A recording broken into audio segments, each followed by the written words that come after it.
Welcome back to Conscious Construction, the Conscious Enneagram podcast. I'm your host, Abby Robbins. And today just so happens to be the day that my neighbors decided to put on a new roof. So apologies in advance for all of the noise in the background. If you can hear it, I came out to record and I was like, all right. Here we go. You won't be hearing that through the rest of the episode, just in the intro and outro. But today I have a really awesome episode that I'm excited to be getting out at the start of the holiday season. Today I'm sitting down to chat with Brit Barron. As a speaker, Brit engages audiences with narratives that inspire, educate, and entertain. As an experienced storyteller, Barron has become known for her ability to use personal narratives and experiences to highlight larger universal truths. She is recognized by her casual speaking style, sense of humor, and her ability to capture an audience, leaving a lasting impact on audiences across the globe. In the literary world, Brit is a published author known for her insightful works that delve into the depths of the human experience. Brit's most recent book, Do You Still Talk to Grandma?, invites readers to imagine a world beyond cancel culture and into the nuance of both deep relationship and deep disappointment. Her first book, Worth It, invites readers on a journey of self-discovery, reflection, and transformation. Now, I wanted to get this episode out at the start of the holiday season because the things we talk about feel so important this time of year. We talk about Brit's new book, Do You Still Talk to Grandma? And this kind of difficulty in creating spaces where we can hold both the struggle we have with maybe people who have different political ideologies or different religious affiliations, and frankly, people who have caused deep harm, but still hold a deep place in our heart. So, Britt talks about this beautifully, and I'm so excited to share this conversation. Before we dive in, though, here are a couple announcements. Again, the Enneagram Expedition is launching on January 1st. This is a year-long closed cohort where we're going to develop a really deep, strong community of people who are engaged in the work of understanding themselves, accepting themselves, and living into the lives that they're meant to live. I'm really excited. Registration closes on December 18th. Check out the link down below to learn more about the cohort. I've also dropped the link to the Instagram live Q&A video that my wife Danielle and I did. So if you didn't catch that live, you can check it out on my profile. And if any other questions come up, feel free to shoot me an email or a DM wherever you want to get a hold of me, because I would love to have you in this cohort in 2026. Also, if you're listening on the day this comes out or over the Thanksgiving weekend, I will let you know that Monday, December 1st is our next Enneagram office hour. So that's just a few days away. This is a free event. Anyone can show up with questions, comments, concerns about the Enneagram, personal growth. I've answered some questions about how Enneagram relates to the tarot and to yoga and, all of this kind of smorgasbord of things that I have some interest and experience in. It's a really wonderful conversation, and it's a great time to get connected with some other Enneagram enthusiasts who are also on this journey with you. Again, a free event on Monday, December 1st from 6 to 8 p.m. Central Time. The link is down below to register, and I look forward to seeing your shining faces on our little Zoom call. And last, but definitely not least, if you're enjoying this podcast, please subscribe and leave a rating or a review in your podcast app. And if you're watching over on YouTube, don't forget to subscribe, like, comment, and share. If you've enjoyed what I've been putting out so far, send a couple episodes to some friends. Share this as widely as possible. The more people who listen to these conversations and get interested in the Enneagram, the more people who are going to be doing their work, and the more people who are doing the work, the better this world is going to be. So don't forget to share your favorite episode with someone you think would enjoy it. And now, without further ado, let's dive into the conversation with Brit Barron. Welcome back to Conscious Construction. I'm your host, Abby Robbins, and today I'm sitting down to chat with Brit Barron. Brit, tell us a little bit about who you are and what you do. Yeah, well, I'm Brit. Like you said, I am many things, as all of us are, but I do a lot of writing and speaking and just generally talking, thinking about life and turning it into something that I share with people around me verbally and writtenly. Okay, verbally and written word. I like that. I like Not a that. word.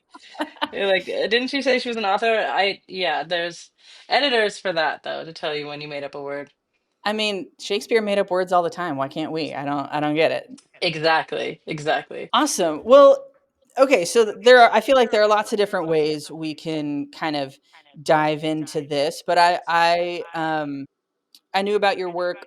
I think from the time that you were in Austin during the pandemic is when I was kind of like introduced to you via the internet. And when I found out about your most recent book, I got really interested in having you on the podcast. And so I'm wondering if you wouldn't mind telling us a little bit about the book and why you wrote it and how you got there. Yeah, great question. Well, I actually started working on this book when I was still in Austin in 2021.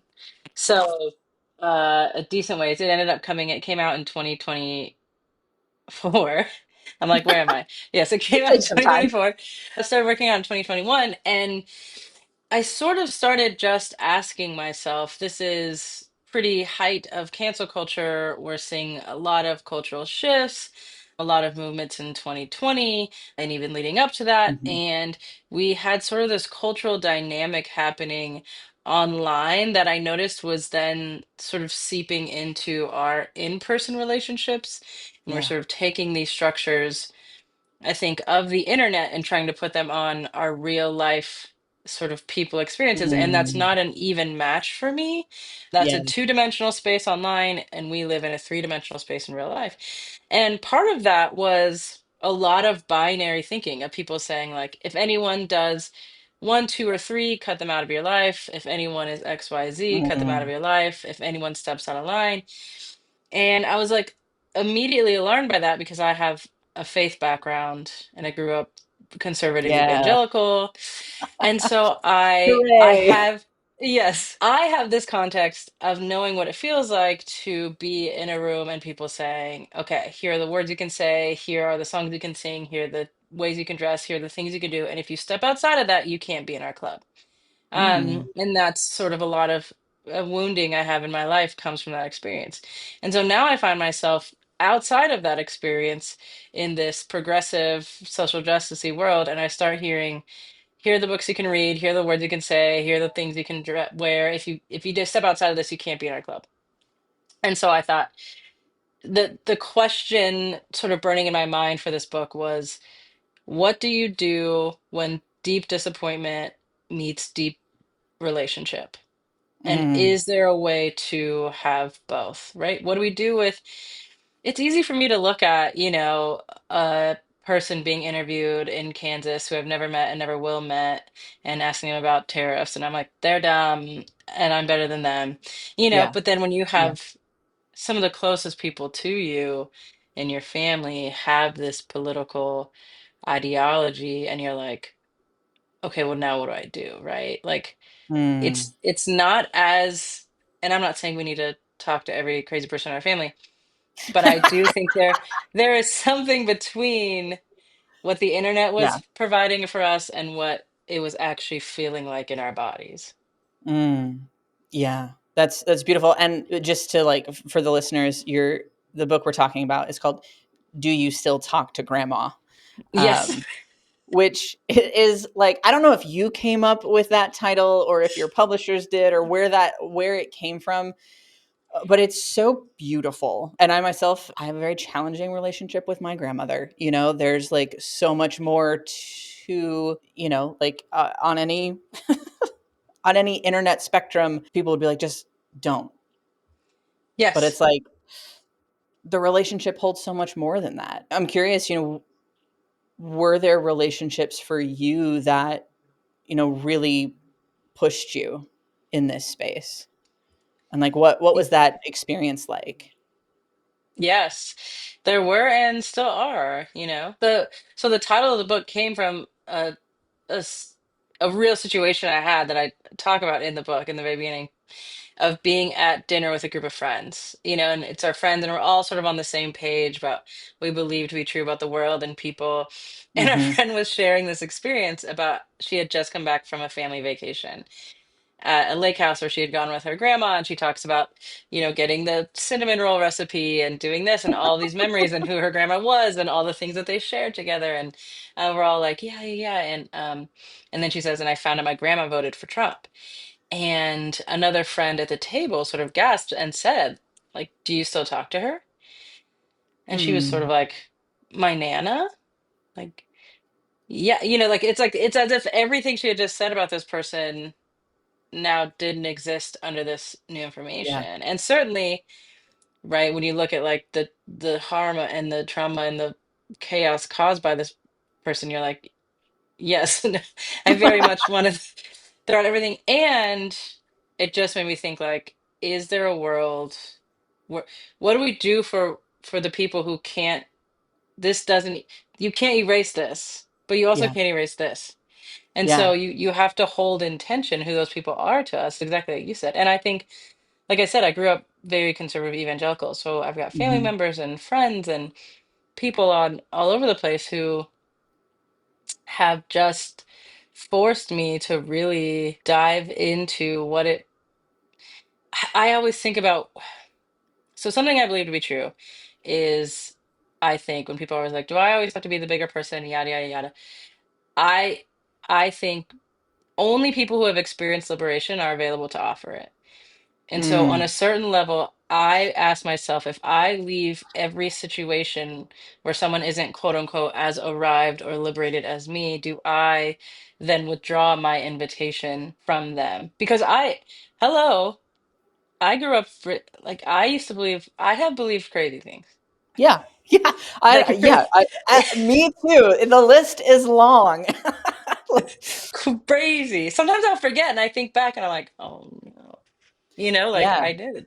I mean, I also very evangelical Southern Baptist upbringing, but there was also like a weird, I don't know if it was like Pentecostal background or just like weird mega churchy. I was speaking in tongues at different points in my life. And, like I was doing the missionary thing and I have this like deep resonance with that, the experience that you talked about of like moving out of that space and that community and moving out of those places that say you have to be like X, Y, and Z Hmm. or GTFO.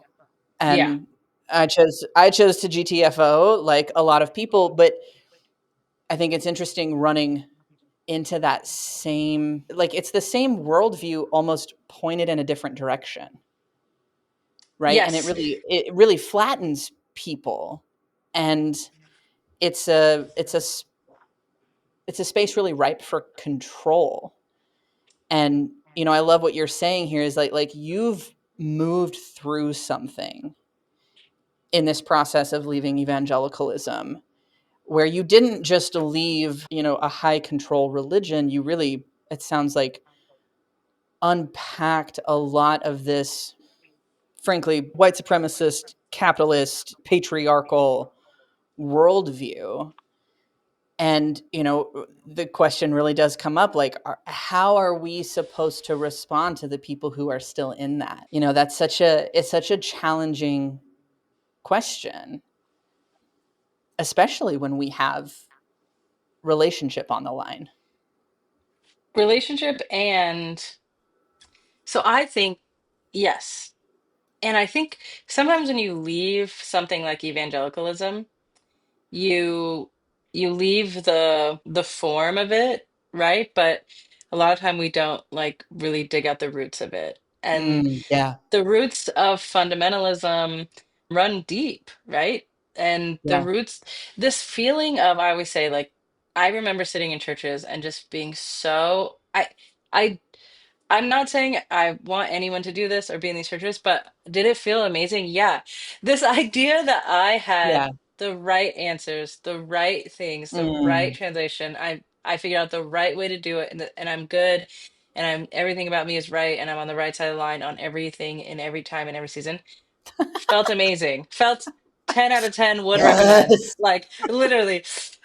So it's not surprising to me that so many people who leave something like evangelicalism or whatever it is that they came from that was Yeah. a fundamentalist sort of route, then they go, I have friends who are like, they're so funny, they crack me up. And they're like, won't step foot in a church. They left everything about evangelicalism, yada yada, and now they're like Glennon Doyle. I everything she says is Bible. Like that's what I listen. So I'm like, so sorry. Actually, you just replaced the form, and that's not even But, shade to her. Like she, no, it's just like but I love it because it's so true. it's so true. You're like, what do you mean you'll do anything Brene Brown says? It's like you have to get to the root of like there's not a person or a creed or a thing or out there that is going to tell you how to do Mm, you well.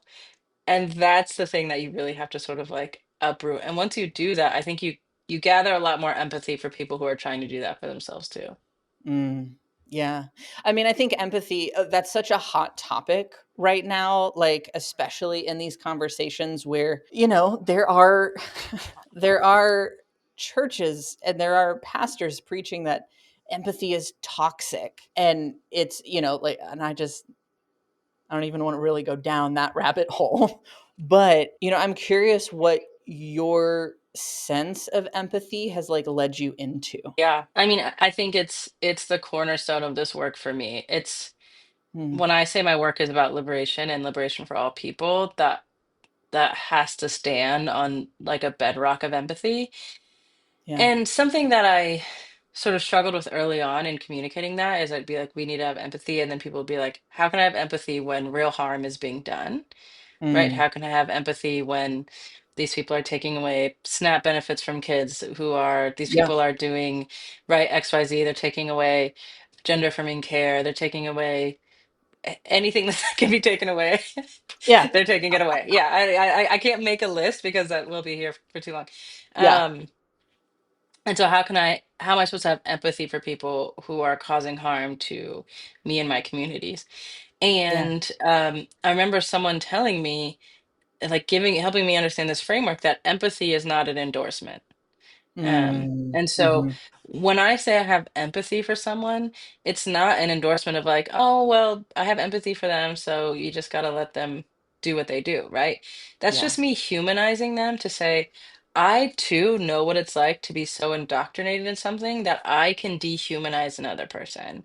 Mm, I mhm. remember being like, oh, I don't even want to say, but yeah, I grew up dehumanizing me, by the Yeah. way, right? I'm like, gay Yeah. people, yuck, and now I'm Yeah. like, oh, oops, um, and Oops, so, turns out my bad. yeah, Yeah. jokes on me. And, What a fucking and joke, right? Like so, yeah, honestly, who's really laughing in the end? And so empathy for me is just it's a tool to remind myself that these people who are doing these things, I'm not excusing any of their behavior. I'm not endorsing any of their behavior. mm, It's more for me than it is for them because I need to keep myself from dehumanizing them.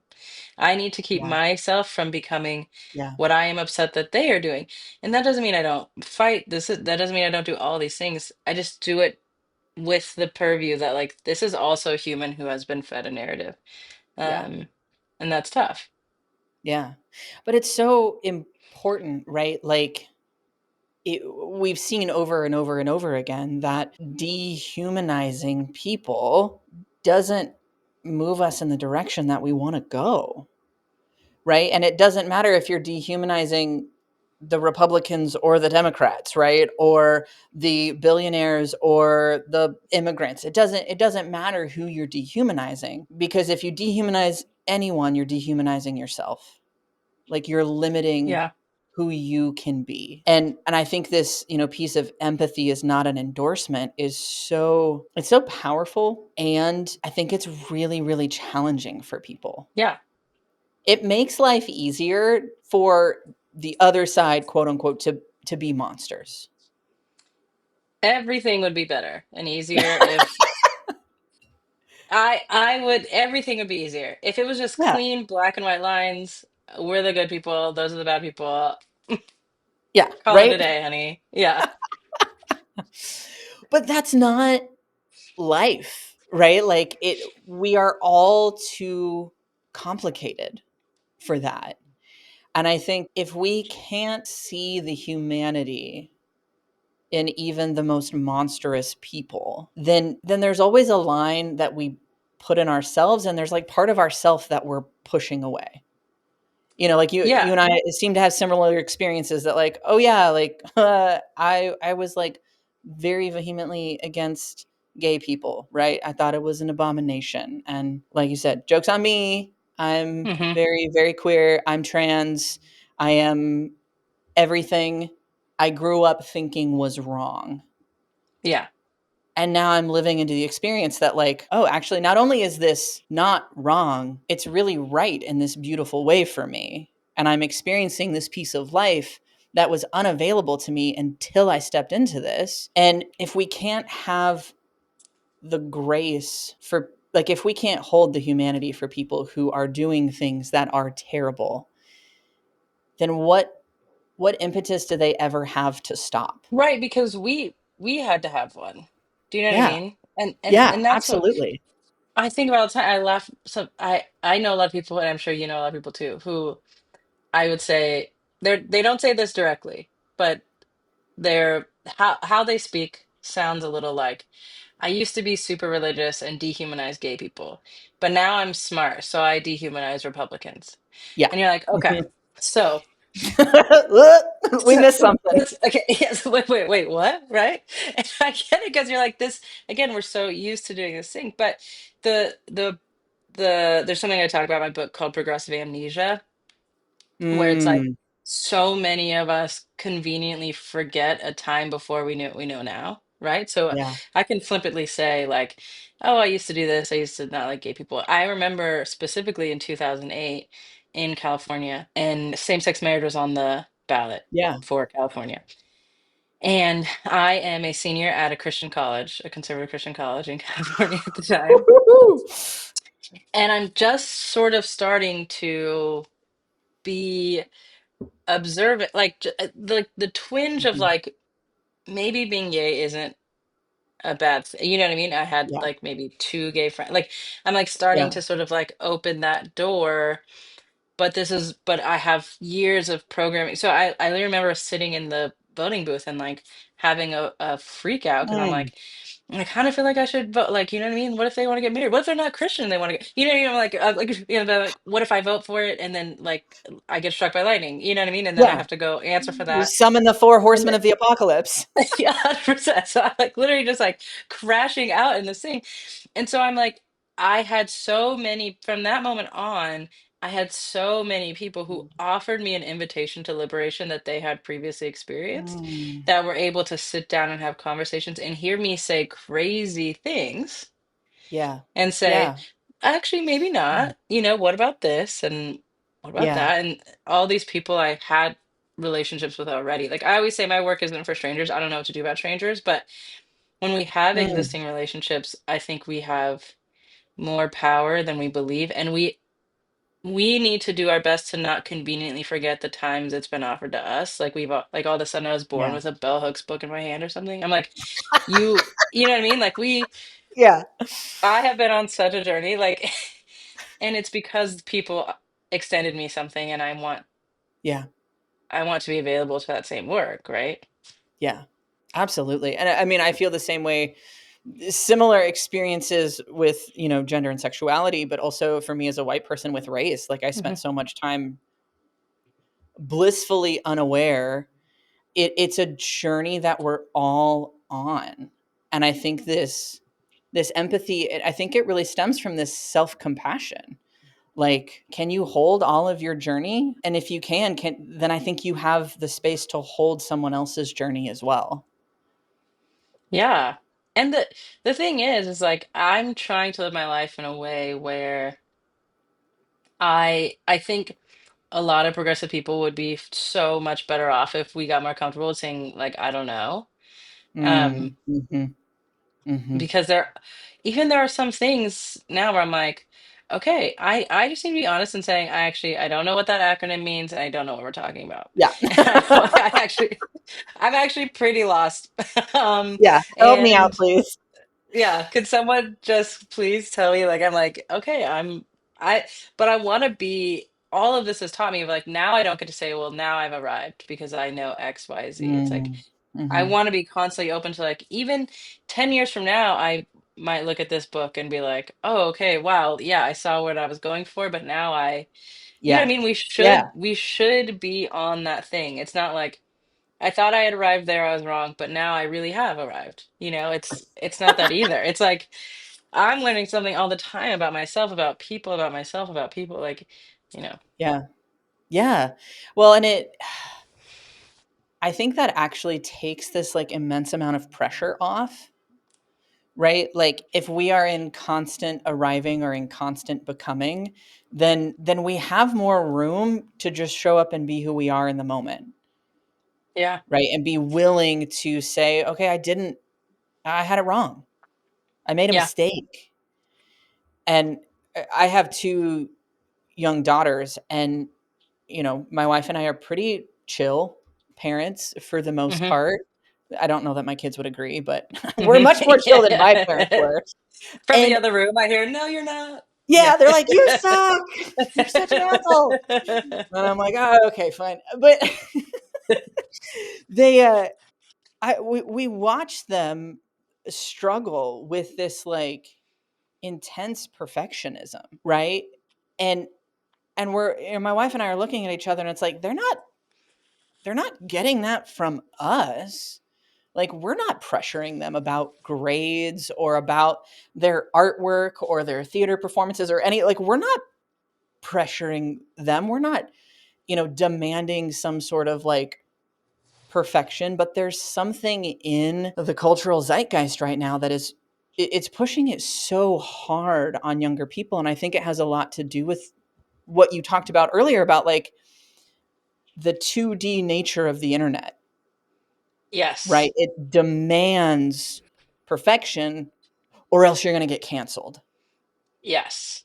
right? And like we're watching our kids, slowly have access to phones and social media and those sorts of things, and it's like it's such a pervasive way of thinking that Yeah.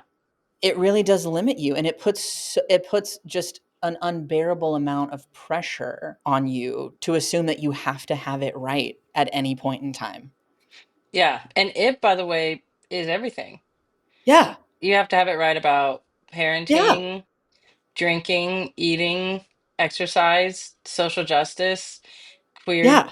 rights, politics, local politics, ecosystem, like what you're Yeah. doing about the ozone, microplastics, Yeah. cortisol, like you, it's, and it's this, it really is this situation that we've created, which I think is incredibly harmful, where the price of mistakes is actually, I think, higher than it should be. Mm. Um, Yeah. we sort of put, I make this comparison in the book, but I'm like, we all at some point we made a white person wearing a headdress at Coachella the same as Harvey Weinstein. And I'm not saying they're not both right? It's not Yeah. that they're not both harmful, but we should absolutely not be treating them the same. Like, Yeah.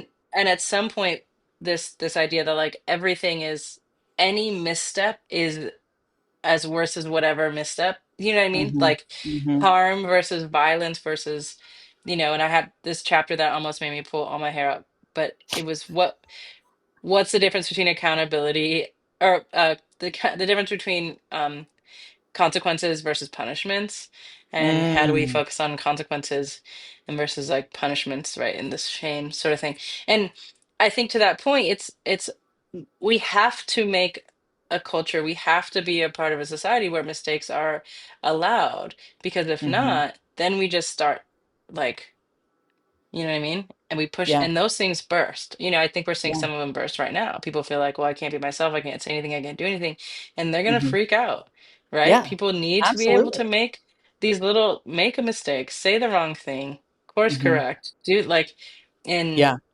when we don't have that, right, when you have to be perfect all the time, or I think the consequences and the punishments for some mistakes are far Mhm. too high. Yeah. Yeah. I mean, I totally agree, and that I mean, I laugh, but that example is it's just so apt for the moment, right? Anything even remotely out of line, suddenly, you're Hitler, right? Like that's the internet, like we just Hmm. go straight there. And of course, even now that one's getting skewed and is weird, given our political climate. But like we What a this crazy thing does to say. I Yeah. know it's a bummer. It makes Yeah. me sad. Yeah. But like it strikes me that like what feels so similar to like the evangelical I you know the evangelicalism that I grew up in and what we're seeing play out like on the internet and in social media spaces is this like complete lack of nuance, right? This ability to see something that isn't just immediately black or white. Yes. And nothing is, by the way. Yeah, no, that doesn't exist, right? Like Yeah. Yeah, it's not real at all. There's so much nuance and everything, and if for us to just absolve our like wash our hands of that Mhm. and be able to say that I saw this. We don't even have to go down this rabbit hole at all, but I just there's this video on TikTok that made me la not laugh, hee hee ha ha, but it was this sweet girl. She was like in middle school and or high school maybe, and she was going to homecoming, and she said she said, I want to show my dress to all of my supporters online because I know when I go to the dance, like my bullies are going to be there and I'm going to get bullied. And, she's talking about having experience getting bullied. Yeah, And the amount of people, like grown-ups, presumably in the comments that were like, drop the address of the bully, drop the name of the bully, like at the bully. And I was like, okay, so sorry. Because so you can bully the bully? Are you, yeah, this is what's happening, right? Like yeah, this is the framework we're existing in where they're like, how dare you bully her? I'll show you bullying. And I'm like, yeah. okay, yeah, so, hmm, And with that, there's like always a bigger fish, right? yeah, Like, I mean, it is very much like eye for an eye, the whole world goes blind. Like yeah, it doesn't stop, yeah, right? There isn't a right side if that's how you're operating. yeah. Yeah. Wow. I'm curious, do you I mean I and feel free to be like, I don't want to talk about that. But like what is your what is your experience of faith now? Yeah, great question. Honestly, for a long time, I'd be like, I'm whatever. But, I think I'm whatever. I'm whatever. I do think I say all the time, I'm like the stories and the wisdom in Christianity is it's very near and dear to me. I always Yeah. say Christianity is my favorite language or my first language. Like when I Yeah. think about the original stories from my childhood and the things I used to grow up in. By the way, most of which are wildly radical and inclusive and Absolutely. universal.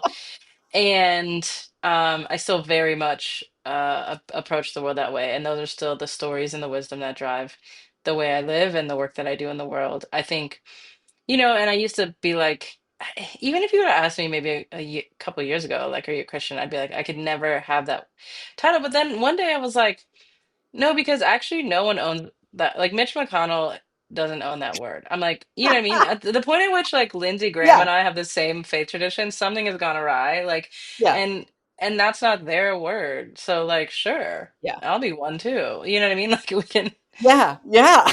um, Why not? Everyone's Why doing it. If not? anyone gets to say it, sure, Yeah. I'll say it. You know?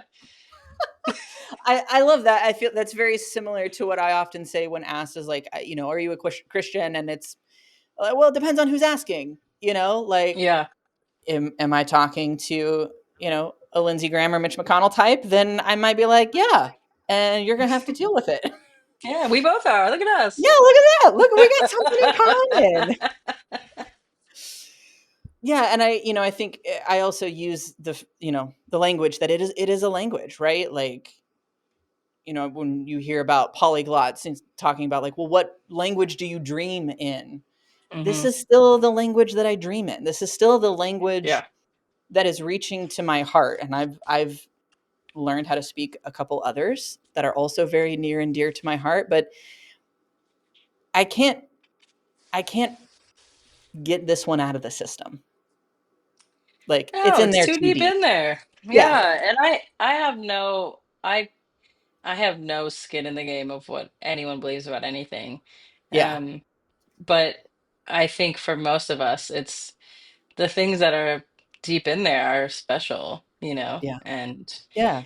I've worked really hard to separate sort of the institution of it all, Hmm. and the beauty of it all, right? I mean, Christianity, these stories existed so far beyond evangelicalism was even a twinkle Yeah. in some weird person's eye. And so there's Yeah. there's so much to be mined. Yeah, and Mm, I think if I grew up, I don't know, if I grew up differently or things would be different. I mean, whatever, right? Everything would be different if everything was different. But I think for me, it's still very special. It's very special to me still. yeah. Yeah, and I feel whatever about language, but yeah, sometimes if I'm like, yeah, I mean, if he gets to say it, sure, I'll say it. I get to say it too. Damn. Yeah, he was making stuff I up. Yeah, I love that, and I appreciate that so much because it again it's a very powerful thing. It's a thing that's hard to unpack, and I haven't really seen there's no reason to uproot these things. Like you said, the Yeah. stories themselves are incredibly radical, and to the point that I am personally confused how people are reading the Sermon on the Mount and then acting the way they be acting. But again, we're all on a Well, journey. yeah. I think they're probably not reading it, to be honest. Yeah, and so I really appreciate that, and I appreciate you sharing that because I know it's a very personal thing. But we've been talking a lot about this big, heavy question of like, how do we maintain relationship with people who are actively doing harm, and you know these very challenging things. But I want to kind of shift gears and talk about the fact that you've kind of shifted gears and now you're doing comedy. Yeah. And I'm Yeah. curious, like, how do you go from this very, it feels like very heartfelt, very heavy, very like meaningful, empathetic space, and then shift to stand-up comedy? What was that like for you? Great question. Well, I've always been a fan of comedy, and I've always Yeah. loved comedy. I've always just like been a such a fan of the art. And one year, so when I turned 35, I was like, before the end of this year, I will just try it. I'll just get 5 minutes somewhere. This is all. I'm still working on this book. Everything's still happening, and I just Yeah. like was like, I just want to try it. Mm. Um, and so got 5 minutes at a show, tiny, this little black box theater, and it was so fun. It was so terrifying. It was so fun and scary. And Yeah. um, I had started writing jokes in the pandemic just to see like, can I write a Yeah. joke? Like, we all had so much free time. We're like, hey, what's a Why hobby not? you've wanted to try forever? Now's the time. Yeah. Um, and then I started doing it more even as this book was coming out, and then a, a few, I mean, not that long ago, maybe a year ago, I was like, I see so clearly the importance of comedy in this moment, right? Like, I think there are Mm. a few things that give a room of people like sort of a common breath, and that common breath gives us all the good things we need to experience. And some of that is one of the singing together, right? Of which Absolutely. you know, I cannot engage. There is. Wait. Why not? Why can you not engage? I mean, I can engage without a microphone. I can't be the person to really get inspire that Oh, okay. Okay. communal moment. Yes, I have no talent. And then there's sort of awe, right? Like a magic show or something where it's like Yeah. we all sort of gasp, of which I also have no talent. And then there's, terror, of which I would rather not Yeah. participate. Fair. So really the other one is laughter. And so I think Mm. seeing where the world was going, seeing where culture was going, and I don't see it that different from the work I've been doing. Because I always say the way I write jokes is to find just the paradox in something Yeah. and to point it out, right? That's what's funny about life. That's what I and Do You Still Talk to Grandma? That was me finding the paradox of like, how can we say that this is okay, but we used to think like, you know what I mean? Our Yeah. Brene Brown being our new pastor, this is all paradox. And so Yeah. turning that all into comedy has been really fun and I feel like really important for me. And Yeah. yeah, just sort of my sort of attempt to like crack in a little light in what's happening right now around the world. So yeah. Mm. Tell me about a what has been your favorite comedy experience thus far? So actually, and you'll probably resonate with this. I had done a couple shows, did a solo show, very classic, for a 45-minute set. It's an hour Yeah. show, just telling jokes. And I was like, man, but there's something again, say what you want about evangelicalism, okay? Things are not black and white. It's an amazing fucking experience being in a room like that. It's true. So I was It's like, true. They've got one I, thing really down. and they're crushing.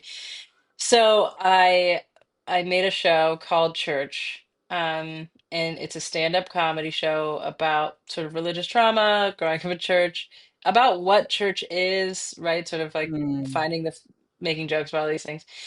But there's a full band, and there is a I started running it like an evangelical church service.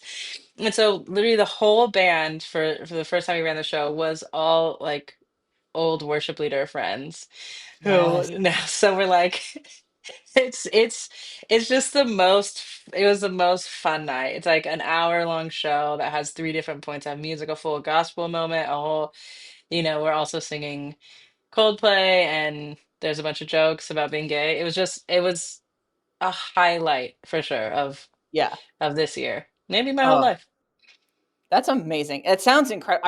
Are you gonna like bring that on the road? Because Yeah.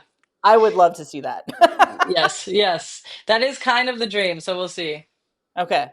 Well, I don't Yeah. I don't want to like push your hand now, but Yes. I can imagine a lot of people listening to this podcast would be like, "Fuck yeah, I'm going." Yes. No, it is a lot. It's a lot of fun. It's a fun show to do. It's a fun show to be at. It's just, yeah. I'm kind of obsessed right now. It's like my baby. Yeah. Yeah, that sounds Yeah. awesome. And it also sounds like I don't know, very healing. I mean, the way you're talking about it, but for you, but I can also imagine like being in the audience for that and having that kind of cathartic moment that like mirrors the thing that hurts you, but like highlights the good parts and like addresses and names the really painful parts and creates a sense of like community and camaraderie in it. Like that, it's such a beautiful concept. Yeah. Yeah, and very that, right? Like there are some things that I just miss about being in those rooms sometimes where you're Yeah. like, ah, it's just a deep breath when you're singing together and you're having certain experiences. And so, yeah, I think being able to just create something like that also just has a bunch of very stupid, silly jokes in it is Yeah. is kind of my dream. Yeah. I love it. I love it. Yeah. Okay, so that kind of brings me to, I don't do a ton of like Enneagram deep dives in the conversation, but I'm curious if you wouldn't mind sharing with your listeners like what type you identify with and how you knew that was your type. Oh yeah, well, I identify as a type 7, and I used to joke that I'm a seven wing seven. Um I know a lot of sevens who've said that actually. yeah. It's like because you read it and you're like, oh yeah, like that's the I one. want all that Yeah. and more. Yes. Like I have a lot of friends who've kind of been like, in this season it felt like this, and it's sort of, Yeah. Um, and actually, after lots of therapy and personal work and stuff, I do feel a lot more. Like, I remember sitting in therapy the first time I ever went to therapy, and I was probably like, I don't know, 20 or something. And I said out loud, this is before I knew about the Enneagram. And I said out loud, I'm afraid to be sad because I'm Mm. afraid if I let myself get sad, I'll just stay that way.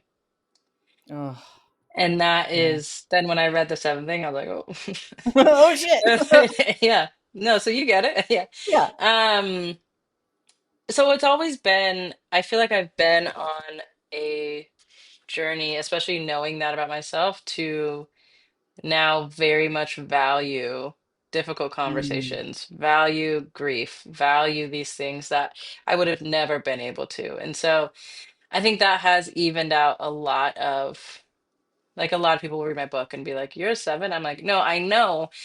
These aren't my favorite things. They just are important. I've learned, like, and so Yeah. we like have to do them." Um, my wife's a nine, and we've been together now for like 12 years, and so I think a lot of that has we've really rubbed off on each other in some of those Yeah. dynamics as well. Yeah. I love nines, and so.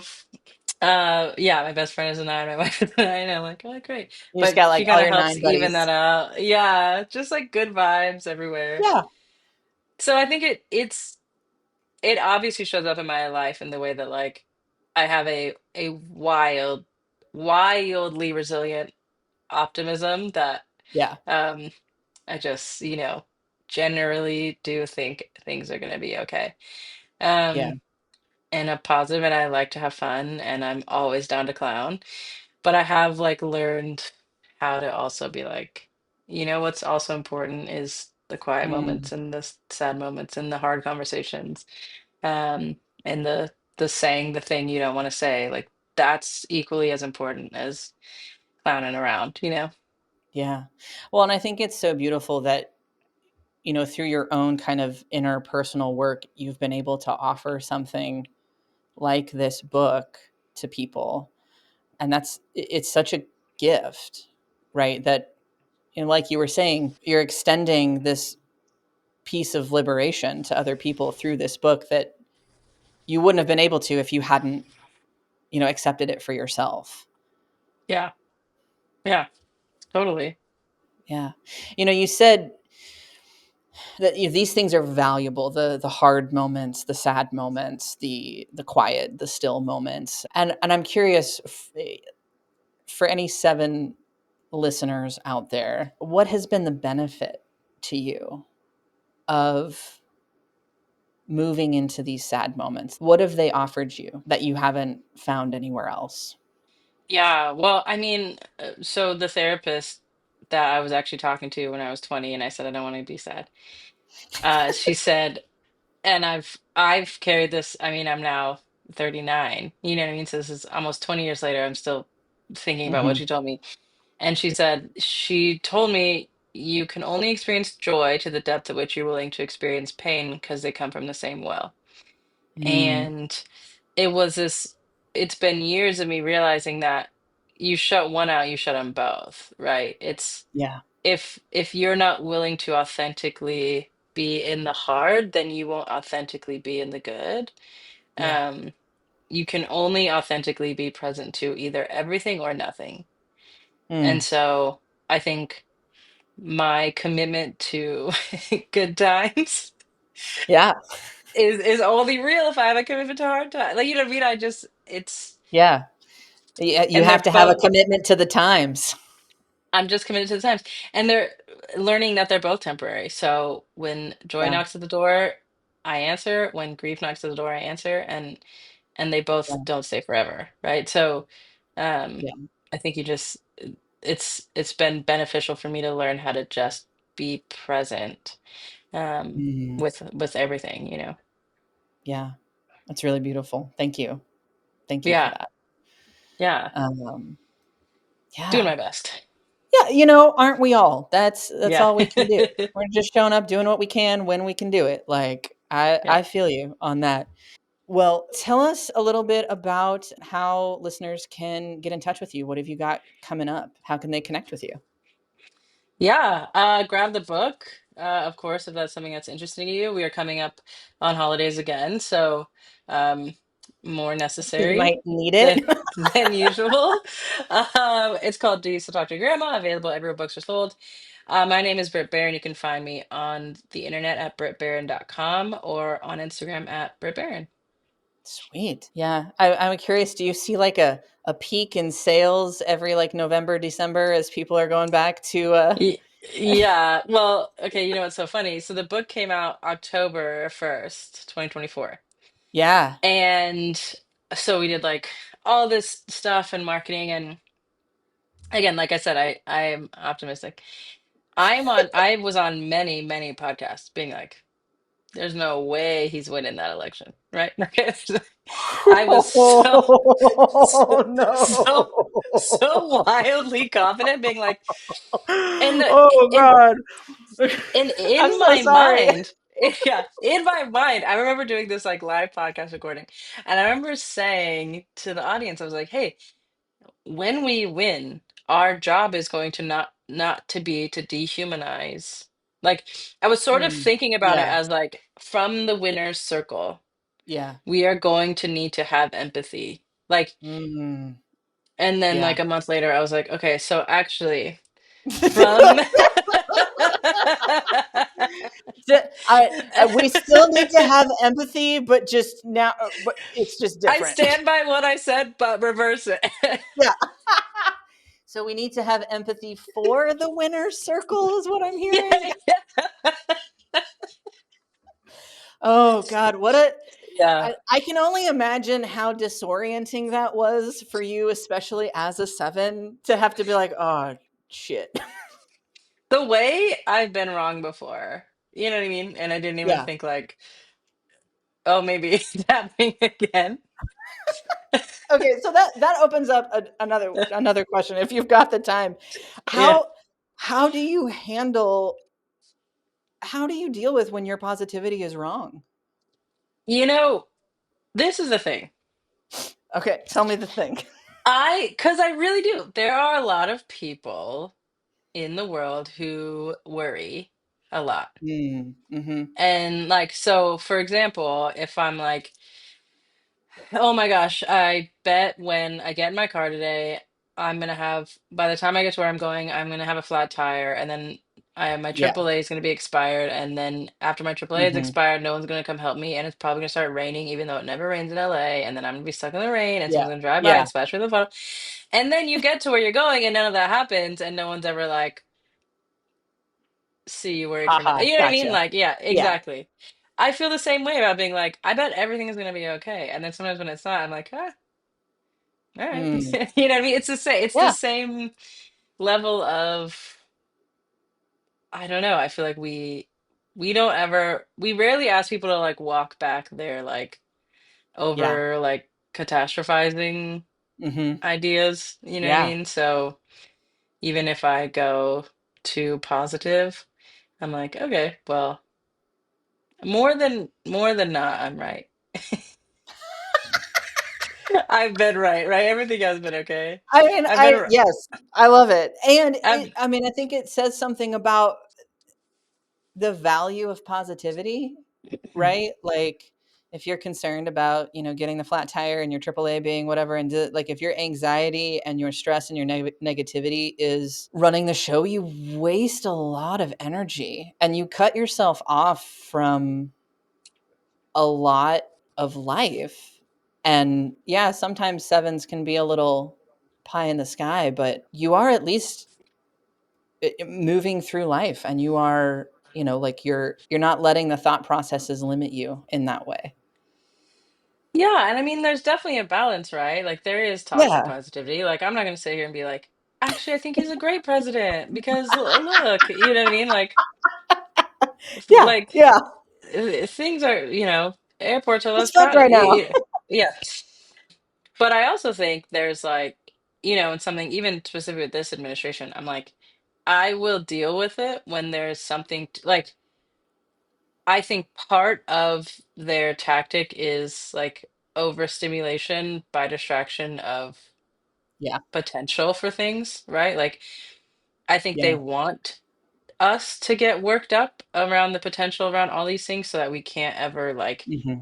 it keeps us to like come together Yeah. and like make a plan, And Yeah. so I think part of it too is I'm like, when it gets here, let's deal with it. In the meantime, we can't chase every rabbit trail of anxiety of like, oh, they're doing this so that Yeah. they can do that and that and that, and that's going to lead to that. I'm like, honestly, maybe it is because it's really sinister over Yeah. there. And us chasing down those trails, I think, is by design so that we don't Hmm. sort of come Yeah. together and organize and say like, all right, like what are we like, what's the plan? Yeah. And so it's been an interesting like time to be a seven, honestly, politically, and be like, Yeah. is there a strategy to this? that is helpful, I think, in some Yeah. ways, right? That we can sort of Yeah. use in our communities to be like, yes, all of these trails might lead to the worst case scenario, but right now we need to like be in this Yeah. moment and make a plan, you know? Yeah. I love that. And it feels very much like the difference between like a toxic positivity and like a real action oriented hope, like those are Yeah, different. And yeah, I think that that's a gift that sevens can really offer in this time, right? Like you can envision something better. yeah, I hope so. Yeah. Awesome. Britt, thank you so much for being on the podcast and for sharing so much with my listeners and with your readers through the book and the comedy and all of it. Yeah, thank you so much. This has been absolutely wonderful. Thank you. Thanks for having me. There you have it, folks. Another really incredible conversation. I really appreciate how a seven is leading us into these conversations. I know that sevens can often catch a bad rap in the Enneagram world for being too flighty or flaky or whatever it is. But Britt is such a great example of what a seven can accomplish and what a seven can do in the world when they've engaged in their own inner work. Her ability to hold the nuance of both, like she said in the conversation, deep relationship and deep disappointment is truly a gift to all of us. So definitely check out Do You Still Talk to Grandma? I definitely recommend this book and also her other book, Worth It. You can find out more about Britt in the links down below in the show notes. And as always, if you liked this conversation, don't forget to like, comment, share, subscribe, all that good stuff. And again, share with your friends, leave a rating and a review in your podcast app. It does so much to help this podcast grow. And man, I have to say, it feels really good to watch the little numbers go up and just to know that this work is getting out there and reaching more people. It's a really exciting thing. So, I'm not experiencing any kind of viral growth. So every time you share it with a friend, I notice it has an impact.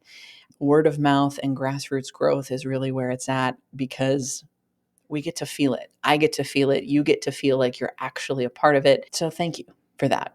Thank you for listening. And if you're interested, please check out the Enneagram Expedition. Registration closes December 18th.